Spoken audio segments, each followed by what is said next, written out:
everyone, my name is Amber and welcome to my December TBR. I'm going to keep this TBR quite short and low-key because I have a few things going on in December. I do have a lot of time off work, either for Christmas or before Christmas that I've just booked off, which means I will have a lot of time for reading. However, I don't want to jeopardise that reading time, and so I don't want to have a really important set TBR. I want to mood read as much as possible because I want to read as many books as possible by the end of the year. I have picked out 7 books that I'm considering reading. I was going to choose more, but I'm going to keep it to 7. The first 3 are ones that I got from the library and I need to read them for various reasons.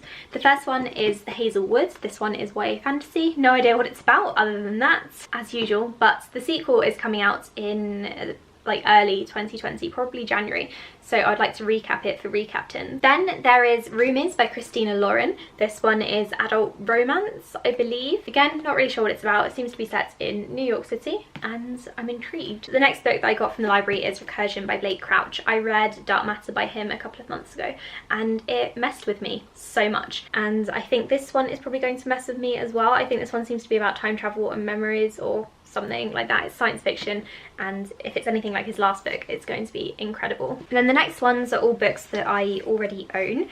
2 of them are ones I owned prior to 2019, so they'll meet my challenge.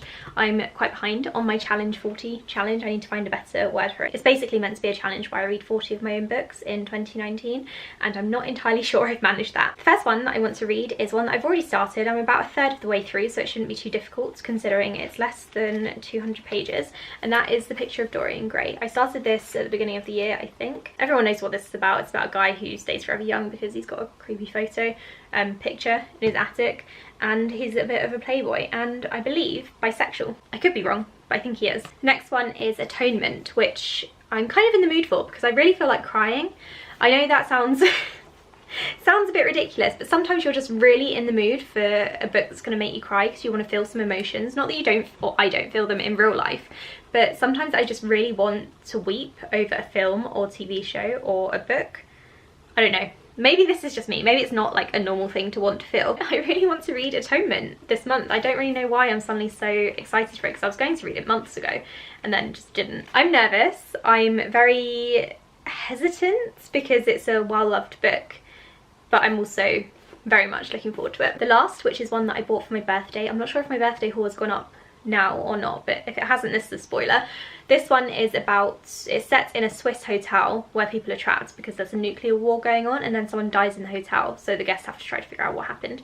And I think it sounds really intriguing. The nuclear war aspect combined with the Agatha Christie-esque murder mystery sounds really, really good to me. I'm very excited for it, and Emily St. John Mandel, who wrote Station 11, also blurbed this, so apparently it's good. The final book I picked out was The Bone Witch by Rin Chapeko.